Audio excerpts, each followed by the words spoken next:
ಎಲ್ಲರೂ ಶುಚಿತ್ವವನ್ನು ಕಾಪಾಡುತ್ತಾ ಸುರಕ್ಷತೆಯಿಂದ ಸ್ವಾವಲಂಬಿಗಳಾಗಿ ಸುಖದಿಂದ ಜೀವನವನ್ನು ಸಾಗಿಸಲಿಕ್ಕೆ ಕಲಿಯುತ್ತಾ ಗಳಿಸೋಣ.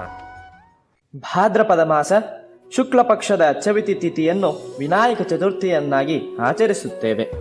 ಎಲ್ಲರಿಗೂ ಗೌರಿ ಗಣೇಶ ಹಬ್ಬದ ಶುಭಾಶಯಗಳು. ಪ್ರತಿಯೊಂದು ಹಬ್ಬಕ್ಕೂ ತನ್ನದೇ ಆದ ವೈಜ್ಞಾನಿಕ ಮತ್ತು ಆಧ್ಯಾತ್ಮಿಕ ವಿಶೇಷಗಳಿರುತ್ತದೆ.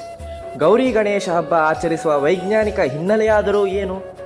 ಭಾದ್ರಪದ ಮಾಸವು ಮಳೆಕಾಲದಲ್ಲಿ ಬರುವುದಾಗಿದ್ದು ರೋಗಗಳನ್ನು ಹೆಚ್ಚಿಸುವ ಕ್ರಿಮಿಕೀಟಗಳು ವೃದ್ಧಿಯಾಗುತ್ತಾ ಹೋಗುತ್ತದೆ. ಗಣಪತಿಯನ್ನು ಅರಿಶಿನದಿಂದಾಗಲಿ ಅಥವಾ ಜೇಡಿಮಣ್ಣಿನಿಂದಾಗಲಿ ತಯಾರಿಸಿ ಅದಕ್ಕೆ 21 ವಿಧದ ಪತ್ರಿಗಳು ಅರ್ಥಾತ್ ಎಲೆಗಳಿಂದ ಪೂಜಿಸಿ ನೀರಿನಲ್ಲಿ ನಿಮಜ್ಜನೆಯನ್ನು ಮಾಡಿದಾಗ ಅರಿಶಿನದ ಗುಣಗಳು ಮತ್ತು ಎಲೆಗಳ ಸತ್ವ ಎಲ್ಲವೂ ನೀರಿನಲ್ಲಿ ಸೇರಿ ಕೀಟಾಣುಗಳನ್ನು ನಾಶ ಮಾಡಿ ರೋಗ ನಿರೋಧಕ ಶಕ್ತಿಯನ್ನು ಹೆಚ್ಚಿಸುತ್ತದೆ. ಅಷ್ಟೇ ಅಲ್ಲದೆ ಜೇಡಿಮಣ್ಣು ನೀರನ್ನು ಶುದ್ಧಿ ಮಾಡಿ ಅಂತರ್ಜಲವನ್ನು ವೃದ್ಧಿಸುತ್ತದೆ. ಇದರಿಂದ ಪ್ರಕೃತಿಯು ಸುರಕ್ಷಿತವಾಗಿ ಸ್ವಚ್ಛತೆಯಿಂದ ಸಮೃದ್ಧಿ ಹೊಂದುತ್ತದೆ. ಈ ದಿನದಂದು ಹಬೆಯ ತಿನಿಸುಗಳನ್ನು ಅಂದರೆ ಸ್ಟೀಮ್ಡ್ ಫುಡ್ ಅನ್ನು ಪ್ರಸಾದವಾಗಿ ಇಡುವುದು ಸಂಪ್ರದಾಯ.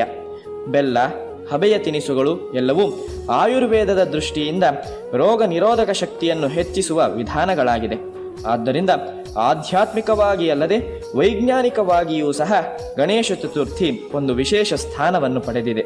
ಎಲ್ಲರಲ್ಲೂ ವಿನಂತಿಸಿಕೊಳ್ಳುವುದೇನೆಂದರೆ ಅರಿಶಿನ ಅಥವಾ ಬಣ್ಣರಹಿತ ಜೇಡಿಮಣ್ಣಿನ ಗಣಪತಿಯನ್ನು ಬಳಸೋಣ ಮತ್ತು ಪ್ರಕೃತಿಯನ್ನು ಮುಂದಿನ ಪೀಳಿಗೆಗೆ ಆಸ್ತಿಯನ್ನಾಗಿ ಉಳಿಸೋಣ. ಶಿವ ಪಾರ್ವತಿಯರ ಹಿರಿಯ ಪುತ್ರ, ಸರ್ವ ವಿಘ್ನಗಳ ನಿವಾರಕ, ವಿದ್ಯಾ ಪ್ರದಾಯಕ, ಗಣಗಳ ಒಡೆಯನಾದ ಆ ವಿಘ್ನೇಶ್ವರನನ್ನು ಇಂದು ಭಕ್ತಿಪೂರ್ವಕವಾಗಿ ನಮಿಸೋಣ.